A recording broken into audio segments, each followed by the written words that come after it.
Senhor Presidente da República, Senhor Presidente da Assembleia da República, Senhor Primeiro-Ministro, Senhores Membros do Governo, autoridades civis e militares, antigos Presidentes da República e da Assembleia da República, Senhoras Deputadas, Senhores Deputados, Senhores Convidados. Mais uma vez enchemos esta casa de cravos. Mais uma vez aqui estamos, ao início da manhã, com cravos dispersos pela instituição e a recordar Celeste Queiro. É um bom dia para isso. É um bom dia para isso, não só pelos cravos, não só por aquilo que mostramos às pessoas que estamos em festa, no momento em que eles não estão em festa, nem podem estar em festa, porque a sua vida não lhes permite estar em festa. É sempre importante recordar isto. Esta mulher que foi aqui hoje recordada por todos, esta mulher que distribuiu cravos, esta mulher que pôs os cravos nas armas e na loja, morreu abandonada na urgência de um hospital à espera de ser atendida em Portugal. Antes de celebrarmos, devíamos ter a vergonha de pensar o país que construímos nestes últimos anos. Antes de celebrarmos o que é vazio, o que não interessa a ninguém, devíamos recordar olhos nos olhos aquela mulher e perceber que depois de tanto cravo, depois de tanta festa, morre sozinha numa urgência que não lhe deu resposta, num país que não lhe deu resposta. A Celeste é bem o exemplo das Celestes todas do país inteiro, que enquanto nós aqui estamos mais uma vez a celebrar, a dizer viva e a levantar os braços, morrem nas urgências ou têm filhos nas ambulâncias, morrem nas urgências ou têm filhos à porta de casa, morrem nas urgências ou chegam a um posto dos Correios e veem tudo a sacar subsídios, menos eles e os seus filhos. Por isso não me venham com cravos, não me venham com cravos, venham-me com soluções para Portugal.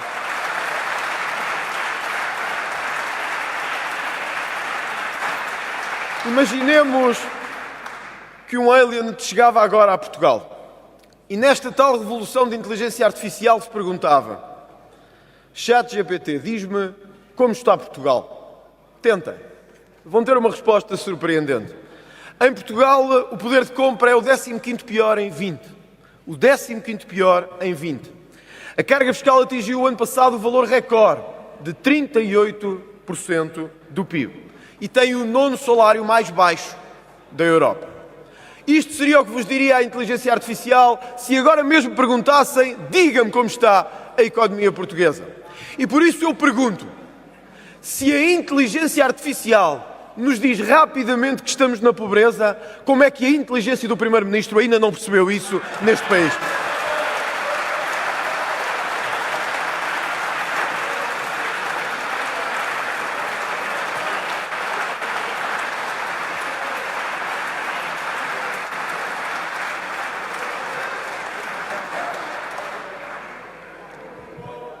...50 anos, 51 anos, 50 anos e 51 anos. 51 anos de muita mudança neste país, ora boa, ora má. Mas há uma que todos vimos nos últimos anos. Foi o crescente número de pessoas que acorreram a este país, que por culpa de um governo anterior, uma bancada aqui displicentemente sentada de cravo ao peito, deixou entrar milhares, milhões neste país, sem controlo, sem verificação, sem sabermos quem são. Hoje ali estão eles, sentados como se nada fosse com eles. Cravo ao peito, vida para a frente, Celeste sempre, dizem eles. Esquecendo as verdadeiras Celestes, que são as vítimas daqueles que deixaram entrar sem segurança neste país. As verdadeiras Celestes deste país. E por isso permitimos-nos, nos 50 anos de Abril, ter alguém que, nomeado por um Primeiro-Ministro, diz: é incontornável que tivemos uma enchente de imigrantes. Porém, os jovens portugueses podem ficar em casa dos pais até mais tarde e devemos dar-lhes prioridade para aceder à habitação. 50 anos de cravos, 50 anos de Celeste, 50 anos de Abril para dizermos que quem vem de fora tem direito a casa e a saúde. Quem cá paga impostos tem direito a nada e tem direito a pagá-los ainda mais. É este o Abril, o Abril destes escravos que aqui estão.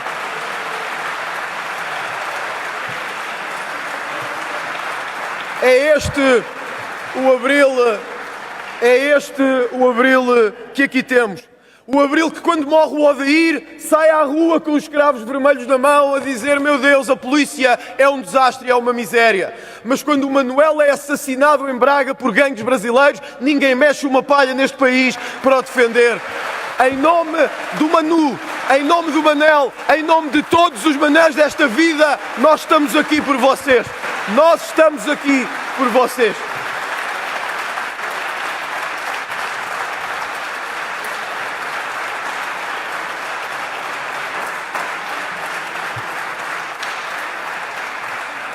...50 anos de Abril, 51 anos, falam das mulheres, do voto, e criaram nos últimos anos o país mais inseguro para as mulheres possível.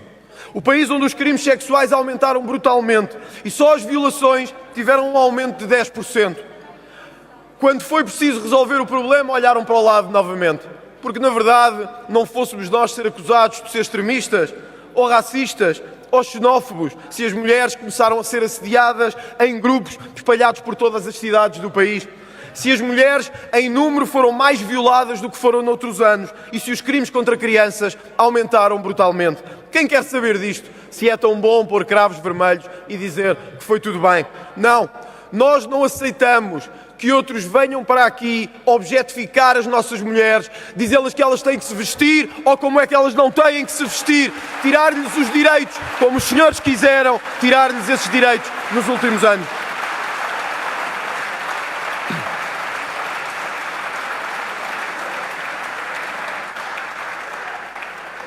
Já na despedida, o tal Alien ainda perguntaria assim: como está Portugal em termos de corrupção? E aí quase cairia de desgraça. Mas ficaria para um dado que não devemos esquecer: que do governo que prometeu combater a corrupção, caímos 9 posições e estamos agora em 43º no índice da percepção da corrupção em 2025. Tornámos-nos um país em que os portugueses sabem e sentem que têm uma classe política corrupta ou corrompida, capaz de vender os seus interesses de decisão do país por interesses que são de terceiros. E era isto que Abril deveria ter resolvido. Porque se é verdade, como dizia o deputado António Filipe, que foram anos e anos de corrupção, o que dizer dos 50 que lhes seguiram? Que a uma corrupção fechada transformou numa corrupção aberta, que a uma corrupção escondida tornou numa corrupção aos olhos de todos, e pior ainda, em muitos casos, é que a uma corrupção sem punidade deu-lhe outra, em que os condenados e os criminosos andam livremente pelo país a gozar com o dinheiro e a gozar com aquilo que fizemos. Essa corrupção, de um lado e de outra, tem que ser acabada e tem que ser combatida. Essa corrupção devia ser a homenagem a todas as celestes dessa vida. Essa corrupção devia ser a nossa prioridade nesta Assembleia da República.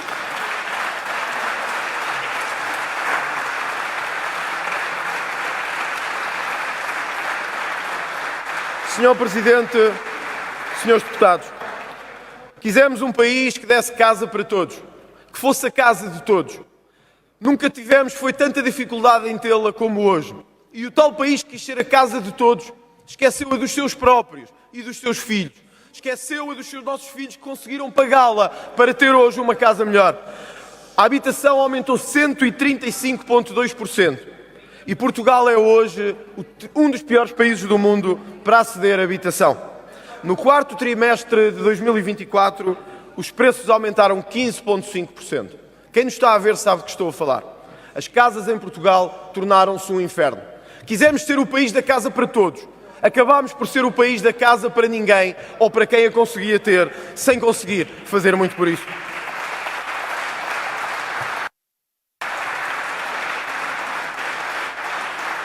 Quisemos dar prioridade aos que vinham de fora e não somos capazes de ajudar os que toda a vida pagaram para ter uma casa. Quisemos dar creche a todos, mas há 20 mil sem terem acesso à creche ou sem conseguirem lá ter os seus filhos. Este partido quis dar prioridade a quem trabalhava por uma vez na vida e dizer que os filhos de quem trabalha deveriam ter prioridade no acesso à creche. Mas, afinal de contas, este país estava feito para os coitadinhos habituais. Afinal de contas, este país estava feito para aqueles que, ano após ano, nada faziam e queriam ter sempre prioridade em tudo. Nós tivemos a coragem de fazer esse corte. O corte de, pela primeira vez na vida, esquecer o país das minorias coitadinhas, o país dos coitadinhos do sistema e dar um país para quem trabalha, para quem investe, para quem trabalhou, um país para quem paga este país.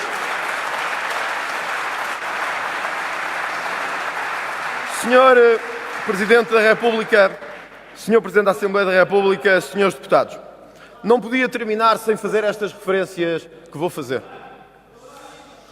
Num país que disse aos seus imigrantes que deixariam de ter Serviço Nacional de Saúde, aos nossos imigrantes lá fora, às nossas comunidades, àqueles que tiveram que pagar tanto e saíram daqui de sonhos perdidos e coração desfeito. A esses dissemos-lhes que passavam a estar inativos no Serviço Nacional de Saúde. E a quem chegava dávamos tudo e damos tudo de mão beijada. Damos tratamentos de 4 milhões de euros e o que for mais preciso. Não damos é para quem cá toda a vida teve. Eu não podia terminar este discurso hoje sem recordar, porque é mesmo de recordar a que me refiro, todos aqueles, para além dos que aqui estão, todos eles, de norte a sul do país, nas ilhas, os que vivem lá fora e os que já partiram. Porque num dia em que são tão espezinhados, eles merecem esta evocação. A todos os antigos combatentes da nossa pátria, a todos eles, uma sentida homenagem neste 25 de abril.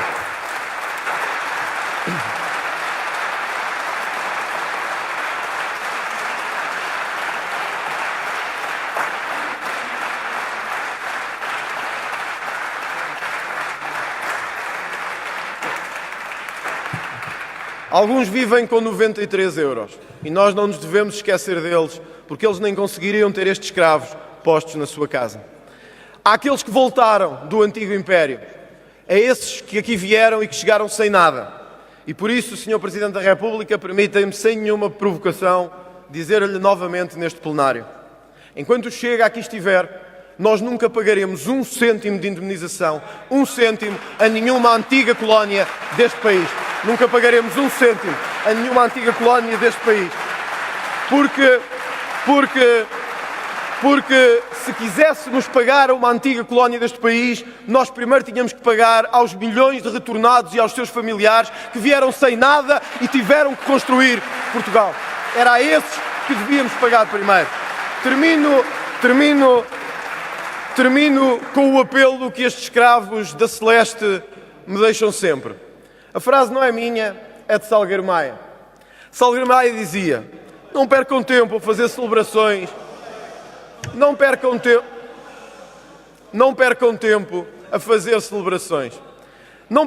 a fazer celebrações do 25 de Abril. Salgueiro Maia dizia assim, e dizia cara a cara como eu gosto de fazer: meus caros, o 25 de Abril não se celebra, o 25 de Abril cumpre-se, nós vamos cumpri-lo.